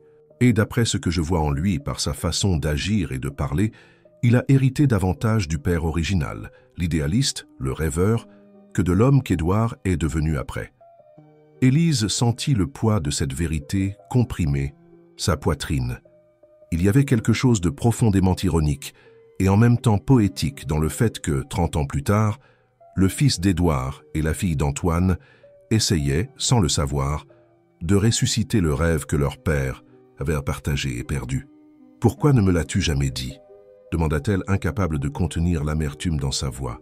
« Pour te protéger, » répondit la grand-mère, des larmes coulant maintenant librement sur son visage ridé. « Ton père est tombé dans une profonde dépression après le scandale. Ta mère est tombée malade en essayant de le soutenir émotionnellement et financièrement. Quand elle est partie, il a simplement disparu. Il a laissé un mot disant qu'il ne méritait pas d'être père, qu'il n'apporterait que le malheur sur toi. J'ai eu peur que, si tu connaissais la vérité, tu essaies de le retrouver, que tu t'impliques avec les Dufresne, que toute cette douleur recommence. » Élise se leva, sentant le besoin de bouger pour traiter le tourbillon d'émotions qui l'envahissait.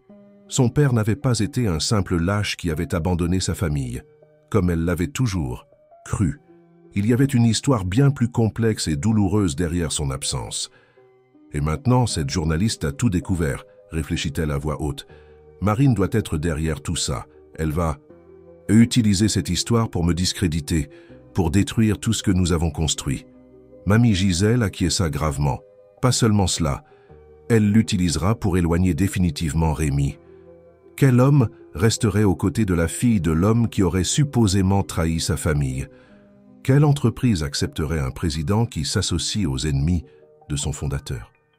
Un silence pesant envahit la pièce, tandis que les implications de cette révélation s'installaient. Tout ce pourquoi ils avaient lutté ces dernières semaines. Le projet alternatif, la mobilisation communautaire, le fragile espoir de sauver Beau-Refuge étaient menacés. Et plus douloureux encore, le lien spécial qui s'était formé entre Élise et Rémi, délicat et pas encore totalement compris par les deux, serait condamné quand la vérité éclaterait au grand jour. « Je dois le dire à Rémi avant qu'il ne l'apprenne par d'autres », décida Élise, attrapant déjà son téléphone. Mamie Gisèle saisit son bras avec une urgence inhabituelle. « Réfléchis bien, ma fille. Une fois que cette histoire sera révélée, il n'y a pas moyen de prévoir les conséquences. Pas seulement pour vous deux, mais pour tout le quartier.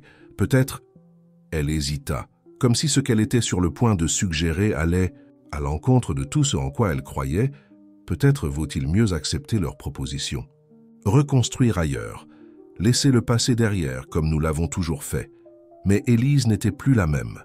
Ces dernières semaines, elle avait découvert une force intérieure qu'elle ne se connaissait pas, une détermination qui, elle le réalisait maintenant, était peut-être l'héritage du père qu'elle n'avait jamais vraiment connu. Non, mamie, fini de fuir, fini de se cacher.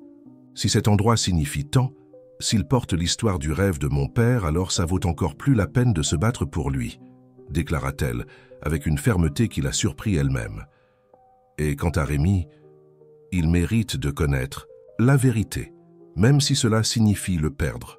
Ce qu'Élise ne pouvait pas imaginer, c'est qu'à ce moment précis, à quelques kilomètres de là, Rémi affrontait aussi des révélations qui ébranlaient les fondements de tout ce en quoi il croyait. Et les décisions que tous deux prendraient dans les heures à venir détermineraient non seulement leur avenir personnel, mais le destin d'un quartier entier qui, sans le savoir, portait le poids de rêves trahis et de promesses non tenues d'une génération précédente.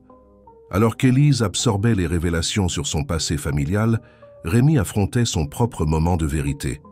Assis dans le bureau temporaire improvisé à l'arrière de la station de lavage, il analysait d'anciens documents de la société qu'il avait demandé pour étayer le projet alternatif pour Beau-Refuge. Parmi les plans, contrats et rapports financiers, quelque chose attira son attention.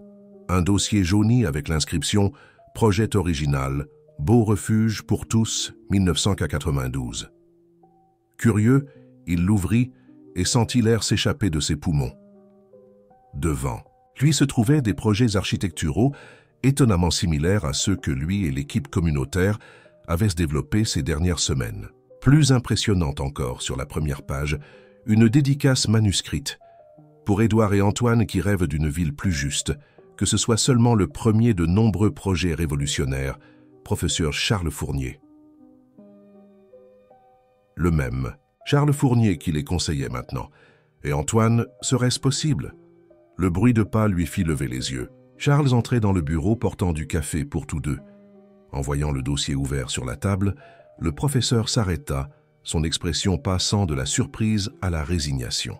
« Je savais que ce jour viendrait, » dit-il, déposant soigneusement les tasses et s'asseyant. « Je n'imaginais simplement pas que ce serait maintenant, alors que nous sommes si près de réaliser quelque chose de vraiment significatif. » Rémi le dévisagea, ressentant un mélange de confusion et de trahison. « Vous avez connu mon père et Antoine Dupont. Vous saviez tout depuis le début. Pourquoi ne m'avez-vous rien dit ?» Charles soupira profondément avant de répondre. « Quand vous m'avez contacté et mentionné la station « Les eaux qui chantent », le nom d'Élise Dupont et sa localisation à Beau-Refuge, j'ai réalisé que ce ne pouvait pas être une coïncidence. Mais je n'étais pas sûr si vous connaissiez l'histoire, si vous essayiez d'une certaine façon de corriger les erreurs du passé. Quelles erreurs? Insista Rémi, un nœud se formant dans sa gorge. De quoi parlons-nous exactement? Le professeur ajusta ses lunettes, comme pour gagner du temps pour organiser des pensées douloureuses. Votre père et Antoine Dupont étaient mes meilleurs étudiants, brillants, idéalistes, inséparables. Quand ils ont obtenu leur diplôme et fondé la société, je les ai aidés à développer ce projet pilote pour Beau Refuge. Il montra les plans. C'était révolutionnaire pour l'époque. Logement populaire de qualité, préservation du patrimoine historique, développement économique local, tout ce que nous essayons de faire maintenant. Rémi acquiesça, l'encourageant à continuer, bien qu'il sentît déjà que ce qui allait suivre changerait à jamais l'image qu'il avait de sa famille. Et puis, tout s'est effondré. Il y a eu des accusations de détournement de fonds, de pots de vin, de documents falsifiés. Antoine a été désigné comme responsable, sa réputation détruite. Le rêve s'est terminé, la société a changé de cap, est devenue ce qu'elle est aujourd'hui. Mon père, il était impliqué? La question sortit comme un murmure. Charles hésita. Votre père était un homme complexe, Rémi. Je crois qu'il aimait vraiment le projet original, qu'il y croyait. Mais quand les choses ont commencé à mal tourner, quand votre oncle Olivier s'est impliqué et que le grand argent est entré en jeu, il a fait des choix. Des choix qui, je soupçonne, l'ont hanté pour le reste de sa vie. Rémi eut l'impression que le monde entier oscillait sous ses pieds. L'image du père, le visionnaire, le bâtisseur, l'homme de principe qu'il avait toujours admiré, s'effondrait comme un édifice mal construit. Et Élise, elle sait, elle est... Il ne parvint pas à terminer sa question. La fille d'Antoine? Oui, mais je doute qu'elle connaisse l'histoire complète. Antoine a disparu peu après le scandale. D'après ce que j'ai compris, elle a été élevée par sa grand-mère. Un silence pesant s'installa dans le petit bureau, rompu seulement par le tic-tac d'une horloge murale. Rémi se sentait pris dans une toile de coïncidence qui ne pouvait pas être simplement due au hasard. Ou était-ce le destin? La fille d'Antoine et le fils d'Édouard, 30 ans plus tard, essayant de reconstruire ce que leur père avait rêvé et perdu. « Pourquoi avez-vous décidé de nous aider ?» demanda-t-il finalement. Sachant tout cela, le passé, les risques, Charles sourit mélancoliquement. Parce que quand je vous ai vu dans ce reportage défendant une station de lavage contre votre propre entreprise, j'ai vu l'Édouard que j'ai connu à la faculté. L'idéaliste, pas l'homme d'affaires qu'il est devenu. Et quand j'ai rencontré Élise, j'ai vu Antoine, passionné, déterminé, incapable de plier face aux injustices. C'est peut-être mon dernier projet professionnel. Je voulais que ce soit quelque chose qui compte vraiment. Quelque chose qui puisse, d'une certaine façon, racheter le passé. Les paroles du professeur résonnaient dans l'esprit de Rémi quand son téléphone vibra. C'était un message d'Élise. « Nous devons parler, c'est urgent. » Suivi d'un autre, encore plus inquiétant, « Je crois qu'ils ont découvert notre histoire, l'histoire de nos pères. » À ce moment, Rémi comprit qu'ils étaient arrivés à un point d'inflexion. Le passé, si longtemps enterré, émergeait avec force, menaçant de détruire tout ce qu'ils avaient construit. La façon dont ils réagiraient, individuellement et ensemble, définirait non seulement leur avenir personnel, mais le destin d'un rêve qui transcendait les générations. « Je dois retrouver Élise, » dit-il, se levant brusquement. « Rémi !» appela Charles, alors qu'il était déjà à la porte. « Souvenez-vous, vous n'êtes pas vos pères. Leurs choix n'ont pas à déterminer les vôtres. » Avec ces mots résonnant dans son esprit, Rémi partit à la rencontre d'Élise, sachant que la conversation qu'ils auraient changerait tout, pour toujours. Le ciel de Paris s'assombrissait quand Rémi arriva à la petite maison d'Élise. L'atmosphère pesante ne venait pas seulement des nuages chargés qui annonçaient un orage, mais de la tension palpable qui flottait entre eux. Assis sur la simple véranda, loin des oreilles de mamie Gisèle qui se reposait à l'intérieur, ils partagèrent leur découverte à voix basse, entrecoupée de longs silences. « Alors nos pères étaient associés, » murmura Élise, essayant d'absorber l'ampleur de cette révélation. « Et amis. Plus que cela, c'étaient des visionnaires, d'après ce que Charles m'a raconté, » ajouta Rémi, digérant encore ses propres émotions. « Le projet original pour Beau Refuge était exactement ce que nous essayons de faire maintenant. 30 ans plus tard. Oui, Tweed. Ce rire amer s'échappa des lèvres d'Élise. Et ça s'est terminé avec ton père trahissant le mien. Presque poétique, non? Cette répétition, maintenant, nous deux ici, nous ne savons pas exactement ce qui s'est passé, interrompit Rémi, gêné par la simplicité de ce récit.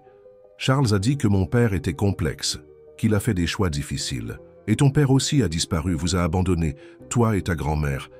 Après avoir vu sa vie détruite, la voix d'Élise s'éleva, défensive. Il a tout perdu, Rémi. Sa réputation, sa profession, son rêve, à cause de ta famille. Aussitôt que les mots lui échappèrent, Élise le regretta. Il n'était pas juste de tenir Rémi pour responsable des actes de son père ou de son oncle. L'expression blessée sur son visage confirmait le dommage. « Je suis désolé, je ne voulais pas dire... »« Non, tu as raison, » admit-il, passant la main dans ses cheveux dans un geste de frustration. « Ma famille est coupable. Mon père, mon oncle, l'entreprise qu'ils ont construite sur les décombres de ce rêve initial. Tout cela m'a bénéficié toute ma vie. J'ai grandi dans le privilège, sans jamais me demander d'où il venait. » Un silence lourd s'installa entre eux. Les premières gouttes de pluie commencèrent à tomber, frappant rythmiquement sur le toit en zinc de la véranda. Finalement, Élise rassembla le courage de poser la question qui importait vraiment. « Et maintenant, que ferons-nous quand cette histoire sera révélée ?» Rémi respira profondément avant de répondre. « Marine a tout découvert.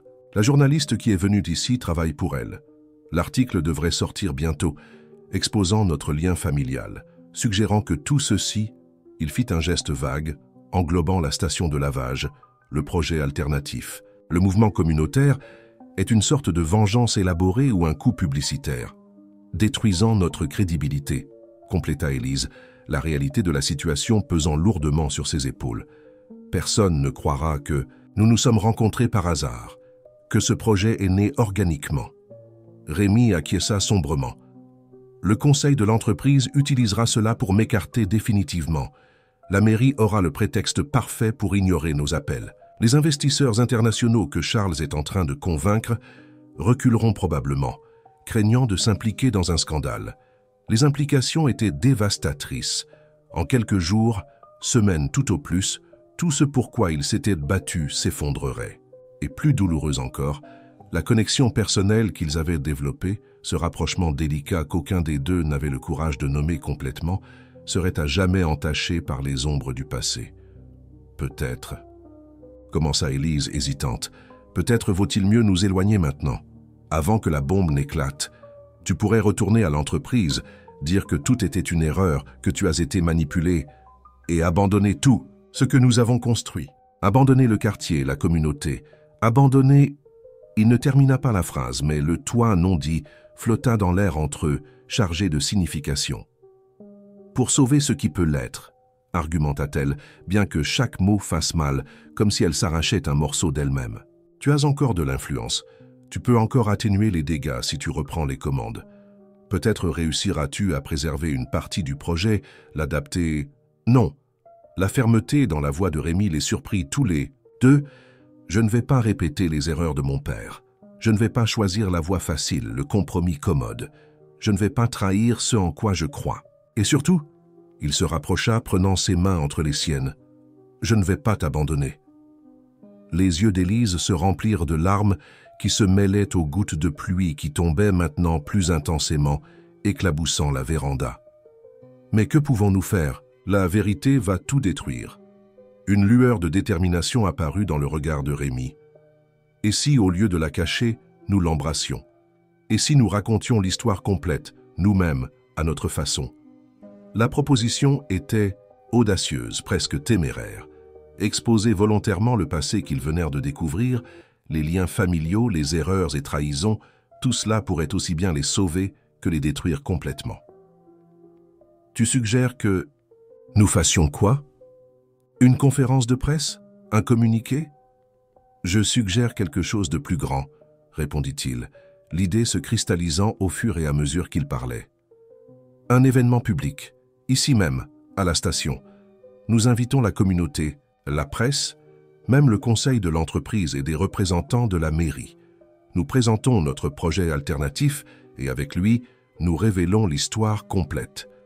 Comment le beau refuge pour tous original a été rêvé par nos pères et détruit par la cupidité. Comment, sans le savoir, nous reprenons ce rêve 30 ans plus tard. Élise le regarda, partagée entre l'admiration pour le courage de la proposition et la terreur face aux conséquences possibles. C'est trop risqué, si ça ne fonctionne. Parce que nous perdrons tout, compléta-t-il serein. Mais si ça fonctionne, nous transformons notre plus grande faiblesse en notre plus grande force. La coïncidence improbable de nos vies qui se croisent, la chance de corriger les erreurs du passé, d'honorer le rêve original de nos pères, cela peut être puissant. Cela peut connecter les gens d'une façon que des arguments techniques ou juridiques ne pourraient jamais.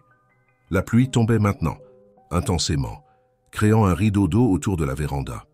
Élise observa les flaques se former dans la cour, se rappelant involontairement les jours où elle chantait insouciante en lavant des voitures.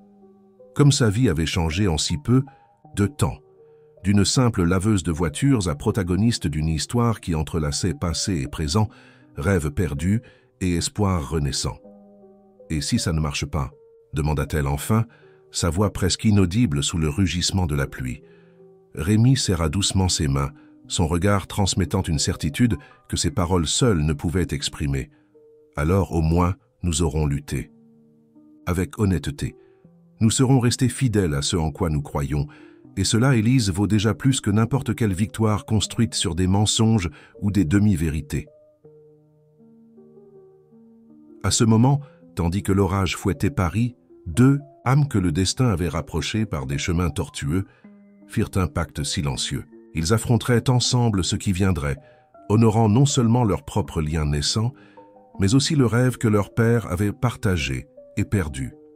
Et peut-être, juste peut-être, pourrait-il réécrire non seulement l'avenir, à de beaux refuges, mais aussi la fin d'une histoire familiale qui était restée inachevée depuis trop longtemps. Le grand jour arriva chargé d'attente et d'appréhension. La station Les Eaux qui chantent, encore officiellement interdite, avait été transformée en un espace de présentation improvisé. Des chaises louées occupèrent la cour où, auparavant, les voitures étaient lavées. Un projecteur emprunté à l'association de quartier était positionné pour projeter des diapositives sur le mur fraîchement peint. Des membres de la communauté aidaient aux derniers préparatifs, accrochant des banderoles et distribuant des dépliants qui résumaient le projet Beau Refuge Vivant. Élise observait tout depuis un coin, essayant de contrôler son anxiété. Elle portait une salopette bleue neuve, sa tenue de travail officielle, comme elle avait plaisanté avec mamie Gisèle le matin, mais avait gardé les pieds nus, comme un hommage à la laveuse de voiture qu'elle continuait d'être, malgré toutes les transformations récentes dans sa vie. « Nerveuse ?» demanda Rémi, s'approchant discrètement. Il avait opté pour un look qui mélangeait ces deux mondes, pantalon de costume avec une chemise simple, sans cravate ni veste. Terrifié serait plus précis, admit-elle, avec un sourire tendu. « Tu es sûr que ça va marcher, avant ?» Qu'ils ne puissent répondre, ils furent interrompus par l'arrivée de Charles Fournier, accompagné de deux hommes à l'apparence étrangère et à l'expression sérieuse. « Les représentants du Fonds européen sont arrivés », annonça le professeur, visiblement anxieux. « Ils sont prudemment optimistes, mais ils veulent des garanties qu'ils n'entrent pas dans un champ de mine médiatique. » Rémi acquiesça, comprenant l'inquiétude. Dans quelques heures, ils auront toutes les informations, pour le meilleur ou pour le pire. Pendant qu'ils conversaient, d'autres invités commençaient à arriver. Des habitants du quartier, des commerçants locaux, des étudiants universitaires qui s'étaient engagés dans le projet, des journalistes de divers médias, certains clairement envoyés par Marine, d'autres véritablement intéressés par l'évolution de ce cas qui avait capté l'imagination de la ville. Et à la surprise de Rémi, quelques membres du conseil de Dufresne Immobilier, y compris son oncle Olivier qui entra dans l'espace avec la posture rigide de quelqu'un qui se prépare à une bataille. « Il est venu » murmura Rémi, un mélange d'appréhension et de détermination dans sa voix. L'architecte de toute la tragédie. Élise suivit son regard et reconnut immédiatement la ressemblance familiale. La même posture imposante, le même regard pénétrant, mais sans la compassion qu'il y avait dans les yeux de Rémi. C'était un homme forgé par le pouvoir et habitué à l'exercer sans remise en question. Tu crois qu'il sait ce que nous prévoyons de révéler? Il le soupçonne certainement. C'est pourquoi il est venu personnellement au lieu d'envoyer des représentants, répondit Rémi, sa voix durcissant légèrement. Il a toujours préféré affronter les menaces directement. La dernière à arriver fut quelqu'un que ni l'un ni l'autre n'attendait, Marine. Élégante comme toujours, elle entra dans l'espace comme si elle en était propriétaire, jetant un regard calculateur sur l'environnement avant de repérer Rémi. Elle marcha directement vers lui, ignorant les gens autour. Impressionnante mobilisation pour une entreprise en faillite, commenta-t-elle, son ton faussement léger. Je dois admettre que j'ai sous-estimé ta capacité à transformer un drame personnel en spectacle public. Rémi garda son sang-froid, conscient des regards curieux qui les entouraient. Ce n'est pas un spectacle, Marine. C'est une communauté qui défend son droit d'exister et de prospérer. Elle rit un son mélodieux qui n'atteignait pas ses yeux. Toujours l'idéaliste, c'est ce que j'ai toujours aimé et détesté chez toi. Son regard glissa vers Élise, l'évaluant de haut en bas. Tu as encore le temps de reconsidérer, tu sais. Le reportage est prêt, mais il pourrait ne pas être publié. Il suffit d'un mot de ta part, d'un retour au monde réel, à l'entreprise, à la vie que nous avons construite. Notre vie était construite sur des mensonges, Marine, répondit-il calmement. Je préfère tout risquer pour quelque chose de vrai. Avant qu'elle ne puisse répliquer, Élise s'éclaircit discrètement la gorge. Il était temps de commencer. Avec un dernier regard entre eux, un mélange de détermination et de soutien mutuel, ils marchèrent ensemble vers le centre de l'espace improvisé où une petite estrade avait été installée. Le brouhaha du public diminua progressivement, jusqu'à ce qu'un silence expectatif s'installe. Rémi fut le premier à parler. « Merci à tous d'être venus. Certains d'entre vous sont ici par intérêt sincère pour l'avenir de Beau Refuge. » Il regarda directement les habitants et les sympathisants. D'autres sont venus à la recherche de scandales ou de confirmation de rumeurs. Son regard passa brièvement sur les journalistes et son oncle. Aujourd'hui, nous essaierons de satisfaire tout le monde, mais pas de la façon que vous attendez peut-être. Un murmure parcourut l'audience. Rémi poursuivit. Pendant des semaines, nous avons travaillé sur un projet alternatif pour Beau Refuge, un plan de développement qui préserve l'essence du quartier tout en le modernisant, qui respecte ses habitants au lieu de les expulser, qui intègre le nouveau avec l'ancien, créant non seulement des bâtiments, mais une communauté. Les premières images du projet apparurent sur le mur derrière lui, des rendus colorés montrant des rues revitalisées, des bâtiments historiques restaurés, de nouveaux espaces publics intégrés organiquement à la structure existante du quartier. Élise fit un pas en avant, prenant le relais du récit. Mais aujourd'hui, nous ne sommes pas venus seulement pour présenter ce projet. Nous sommes venus raconter une histoire qui commence il y a 30 ans avec 2 jeunes ingénieurs, 2 amis, 2 rêveurs. Elle fit une pause significative. Édouard Dufresne et Antoine Dupont, mon père et le père de Rémi. La révélation produisit l'effet escompté. Des exclamations de surprise, des flashs d'appareils photo, des journalistes, prenant avidement des notes. Olivier Dufresne se redressa sur sa chaise, son visage se durcissant en un masque de retenue. Rémi et Élise alternèrent alors dans le récit, révélant l'histoire complète. Le projet original, Beau Refuge pour tous, le partenariat entre leurs pères, la trahison, le scandale, les vies détruites. Pendant qu'ils parlaient, Charles projetait des documents originaux, d'anciennes photographies, des reportages de l'époque, des preuves qu'ils avaient frénétiquement collectées ces derniers jours, pièces d'un puzzle qui se complétait, enfin devant les yeux étonnés du public. « Nous ne savions rien de tout cela quand nous nous sommes rencontrés », souligna Élise, regardant directement les caméras. « C'est le hasard, ou peut-être quelque chose de plus qui m'a fait laver la voiture de Rémi ce jour-là, qui l'a fait chanter faux pendant que l'eau coulait, qui nous a rapprochés, d'abord comme des étrangers curieux l'un de l'autre, puis comme des alliés dans une cause commune. Et quand nous avons finalement découvert la vérité sur nos pères, sur le passé qui nous liait sans que nous le sachions, continua Rémi, nous avions 2 choix. Reculer, faire comme si rien ne s'était passé, ou embrasser cette histoire avec toutes ses douleurs et ses complexités. Il fit une pause, ses yeux rencontrant ceux d'Élise pour un bref moment, avant de continuer. Nous avons choisi la vérité. Nous avons choisi d'honorer le rêve original de nos pères, en corrigeant les erreurs qui les ont séparés. Et plus important, nous avons choisi de croire qu'une histoire qui a commencé par une trahison peut se terminer par une rédemption. C'est alors qu'Olivier Dufresne se manifesta enfin, se levant brusquement de sa chaise. « C'est absurde », vociféra-t-il avançant vers le centre. « Vous manipulez des faits historiques pour une narration sentimentale qui n'a aucune base dans la réalité. » Rémi affronta son oncle sans reculer. « Quels faits exactement manipulons-nous? Mon oncle, que mon père et Antoine Dupont étaient associés, que le projet original pour Beau-Refuge était complètement différent de l'actuel, ou que quelqu'un a saboté ce rêve, forgé des preuves, détruit des réputations? Ton père a fait ce qui était nécessaire pour sauver l'entreprise, rétorqua Olivier, perdant momentanément le contrôle. Ce projet idéaliste n'aurait jamais été rentable. Nous coulions sous les dettes. Quelqu'un devait prendre des décisions difficiles. Un silence sépulcral tomba sur l'audience. Dans son empressement à se défendre, Olivier avait pratiquement avoué son rôle dans la tragédie. Caméra et enregistreur captaient chaque mot, chaque expression. Ce moment, alors que la tension atteignait son apogée, quelque chose d'inattendu se produisit. La porte arrière de la station s'ouvrit lentement et une figure masculine entra lentement.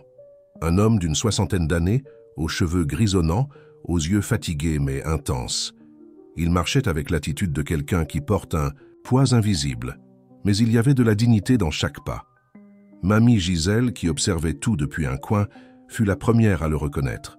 Ses mains s'envolèrent pour couvrir sa bouche, un sanglot s'échappant avant qu'elle ne puisse le contenir. Antoine, le temps sembla se figer, tandis qu'Élise se tournait lentement, ses yeux rencontrant ceux de l'homme qu'elle n'avait pas vu depuis l'enfance.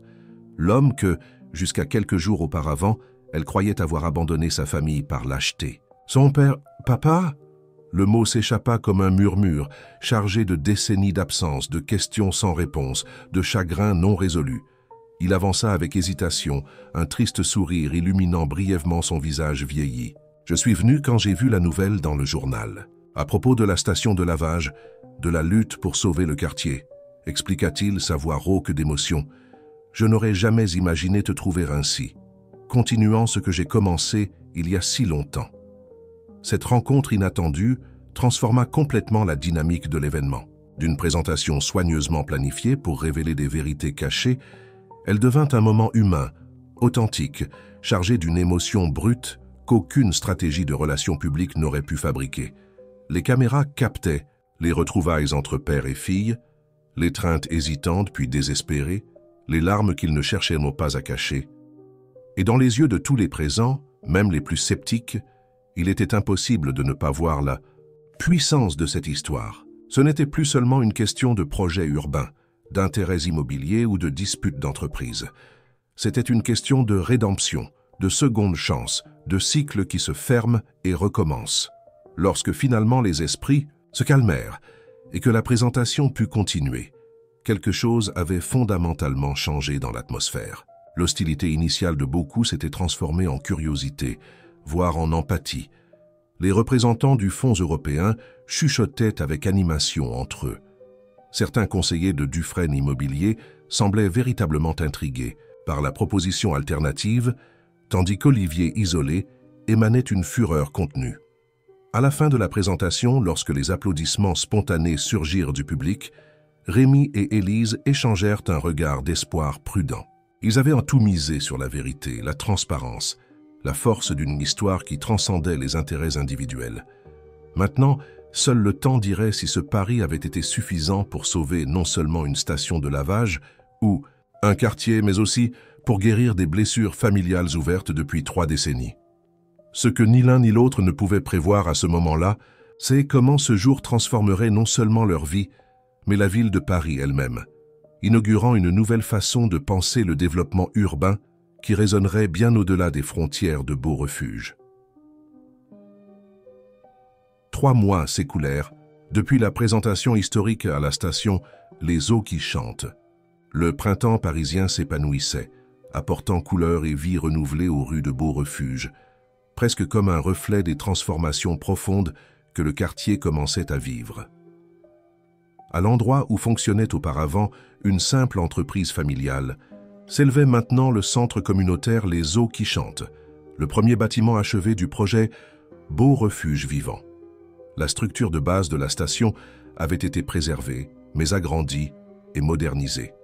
Au rez-de-chaussée, l'entreprise originale continuait de fonctionner, maintenant avec des équipements écologiques et un système de réutilisation de l'eau. Aux étages supérieurs, des salles polyvalentes accueillaient des cours professionnels et des réunions de planification urbaine. Élise se déplaçait parmi les visiteurs du centre, saluant des connaissances, vérifiant des détails, s'habituant encore à sa nouvelle réalité. Elle n'était plus seulement la laveuse de voitures qui chantait, bien qu'elle insistât encore pour laver personnellement certains véhicules spéciaux. Maintenant, elle était coordinatrice du projet communautaire, leader reconnu, voix respectée dans les débats sur l'avenir du quartier. Les gens de la mairie viennent d'arriver pour la réunion, prévint Pierre, son ancien employé devenu maintenant gérant de la station. Ils attendent dans la salle de conférence. Elle acquiesça, ajustant inconsciemment le badge qui portait son nom et le logo de la fondation Beau Refuge, l'entité à but non lucratif créée pour gérer le projet de revitalisation du quartier. « Rémi est déjà arrivé ?» demanda-t-elle, consultant sa montre. « Il termine un appel avec les investisseurs européens. Il a demandé à ce que vous commenciez sans lui. » Élise sourit, habituée à l'agenda frénétique qu'ils affrontaient tous deux depuis que le projet avait pris des dimensions qu'ils n'auraient jamais imaginées.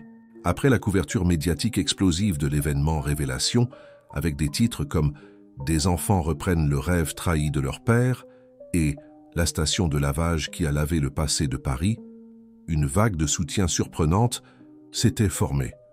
Le Fonds européen avait non seulement approuvé le financement initial, mais avait doublé la somme, impressionné par le potentiel de réplicabilité du modèle. Des conseillers municipaux de l'opposition avaient embrassé la cause, proposant une législation qui faciliterait le développement urbain communautaire. Des entreprises cherchaient à associer leurs marques au projet, offrant des partenariats et des parrainages. Des universités voulaient documenter le processus, le transformant en cas d'étude. Au milieu de ce tourbillon, Dufresne Immobilier connaissait sa propre révolution. Après le départ forcé d'Olivier, dont le rôle dans la fraude d'il y a 30 ans avait été largement exposé, un conseil renouvelé avait voté pour le retour de Rémi à la présidence, avec un mandat clair, reformuler complètement la philosophie de l'entreprise. La première décision fut de transférer une part significative des actions à la nouvelle fondation Beau Refuge, garantissant que les profits générés par la valorisation immobilière du projet reviendraient partiellement à la communauté. La seconde fut d'embaucher Antoine Dupont comme consultant spécial, un geste symbolique de réparation historique qui eut un écho positif parmi les employés et les actionnaires. Tandis qu'Élise entrait dans la salle de conférence, où les représentants de la mairie attendaient pour discuter des prochaines phases du projet, son esprit vagabonda brièvement vers les transformations personnelles qui accompagnaient les professionnels. La relation avec son père, lentement, reconstruite après des décennies d'absence. La cohabitation quotidienne avec mamie Gisèle, qui coordonnait maintenant fièrement un projet de jardin communautaire sur les terrasses des bâtiments rénovés. Et bien sûr, Rémi. Comment définir ce qu'ils avaient construit ensemble? Partenaires de projet, certainement, amis proches, sans doute, mais il y avait plus, quelque chose qui grandissait naturellement, sans hâte, nourri par le respect mutuel et la compréhension profonde qu'ils partageaient. Ce n'était pas seulement une romance née de l'attraction, mais une connexion forgée dans l'adversité, dans la lutte pour un but plus grand qu'eux-mêmes. La réunion se déroula de façon productive, la mairie officialisant enfin son soutien au projet, un contraste marquant avec l'hostilité initiale. Quand ils terminèrent, Rémi attendait dehors, conversant avec animation avec Charles Fournier, qui partageait maintenant son temps entre l'Europe et la France, supervisant l'aspect académique de l'initiative. « Comment ça s'est passé ?» demanda-t-il dès qu'Élise sortit. « Ils ont approuvé l'expansion au prochain bloc, » répondit-elle, contenant à peine son excitation. « Le projet des petits commerces intégrés au logement populaire va avancer. » Rémi sourit, ce sourire qu'elle connaissait si bien maintenant. Non pas le sourire étudié de l'homme d'affaires d'autrefois, mais l'expression authentique de satisfaction pour un travail significatif. « Parfait. J'ai aussi des nouvelles. Les matériaux durables que nous essayons d'importer ont été libérés par la douane. Ils arrivent la semaine prochaine. Charles observait l'interaction avec des yeux affectueux. Vous deux avez réussi ce que beaucoup d'experts considéraient comme impossible. Unir un développement économique viable avec la préservation culturelle et sociale, commenta-t-il, ajustant ses lunettes. Vous savez que vous êtes en train de créer un modèle qui pourrait révolutionner l'urbanisme dans les pays en développement, n'est-ce pas? Élise et Rémi échangèrent un regard complice. L'ampleur de ce qu'ils avaient initié les effrayait parfois. Ce qui avait commencé comme une lutte pour sauver une petite station de lavage s'était transformé en quelque chose qui pourrait influencer des villes à travers le monde. En réalité, dit Rémi, sa voix prenant un ton plus sérieux, le mérite n'est pas le nôtre. Nous reprenons et élargissons simplement le rêve que nos pères n'ont pas pu réaliser. Et nous apprenons de leurs erreurs, ajouta Élise, doucement, comprenant que le développement sans cœur n'est pas du progrès, c'est juste de l'accumulation. Cet après-midi-là, après les réunions et les engagements, Élise et Rémi marchèrent à travers Beau-Refuge, observant les premiers changements visibles, façades historiques, restaurées, trottoirs élargis, petites places apparaissant là où il n'y avait auparavant que du béton détérioré. Des habitants les saluaient, certains s'arrêtant pour partager des idées ou des préoccupations qui étaient écoutées avec une attention sincère. Parfois, je me demande si tout cela serait arrivé si tu n'étais pas entré avec ta voiture. Ce jour-là, réfléchit Élise, tandis qu'il s'asseyait sur l'un des nouveaux bancs installés sur la place centrale. Ou si tu n'avais pas insisté pour que je chante pendant que tu lavais ma voiture, rétorqua-t-il avec un sourire espiègle. Destin ou coïncidence? Je préfère penser à une rédemption, répondit Rémi, entrelaçant naturellement ses doigts aux siens, comme si l'univers nous donnait la chance de corriger quelque chose qui était resté inachevé. Élise acquiesça, comprenant parfaitement. Ils n'étaient pas seulement deux jeunes qui s'étaient rencontrés et qui étaient tombés amoureux. Ils étaient les héritiers d'une histoire plus grande qu'eux-mêmes, porteurs d'un héritage qui transcendait les relations personnelles. Et d'une certaine façon, cette responsabilité, au lieu de les alourdir, les élevait. Le soleil commençait qu'à se coucher quand ils décidèrent de retourner au centre communautaire. Une petite célébration était prévue, l'anniversaire d'1 an depuis le jour où Rémi était entré dans la station pour la première fois. Une commémoration symbolique du début de tout. En s'approchant, ils entendirent de la musique et des rires. La cour était décorée de lumières et de banderoles colorées. Des habitants, des travailleurs du projet, des sympathisants, tous réunis dans une convivialité spontanée qui reflétait l'esprit renouvelé du quartier. Au centre, improvisé, comme micro, un ancien tuyau d'arrosage passait de main en main, tandis que les gens racontaient leurs histoires, leurs espoirs et leurs remerciements. Quand ils aperçurent Élise et Rémi, une vague d'applaudissements s'éleva. Mamie Gisèle, tenant le tuyau micro, fit un geste pour qu'ils s'approchent. « Aujourd'hui, nous ne célébrons pas seulement un projet ou un bâtiment, » dit la vieille dame, sa voix étonnamment ferme amplifiée par les haut-parleurs improvisés. « Nous célébrons la preuve vivante que les rêves ne meurent pas. Ils peuvent sommeiller pendant des décennies, ils peuvent affronter des trahisons et des défaites, mais quand ils trouvent des cœurs disposés à les porter plus loin, ils fleurissent plus fort qu'avant. » Elle tendit le tuyau à Élise, qui l'accepta les yeux embués. « Il y a 1 an, j'étais juste une laveuse de voiture qui chantait pour chasser la fatigue, » commença-t-elle, sa voix tremblant légèrement. « Aujourd'hui, je continue d'être cette même femme, sauf que maintenant je chante avec un but plus grand, et je ne chante plus seule. » Elle passa le tuyau à Rémi qui le prit avec révérence. « Il y a 1 an, j'étais un homme d'affaires prisonnier d'une vie que d'autres avaient définie pour moi, » dit-il, regardant directement Élise. « Aujourd'hui, je suis un homme libre, libre de construire pas seulement des bâtiments, mais des relations, libre de rêver, pas seulement de profit, mais de but, libre d'aimer. » Le dernier mot flotta dans l'air, chargé de promesses, sans répétition, préalable. Dans un mouvement synchronisé qui semblait prédestiné, ils s'approchèrent l'un de l'autre.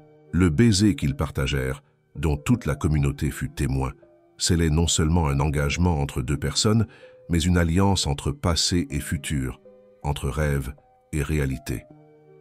Cette nuit-là, tandis que la célébration continuait, autour d'eux, Élise et Rémi restèrent ensemble, observant ce qu'ils avaient créé. Le chemin devant eux était encore long et apporteraient certainement de nouveaux défis, mais ils avaient appris que les véritables transformations, que ce soit dans les quartiers, les entreprises ou les cœurs, ne se produisent jamais du jour au lendemain. Ce sont des processus, des voyages, des histoires en constante évolution. Et, tandis que le ciel de Paris se remplissait d'étoiles, une certitude se solidifiait.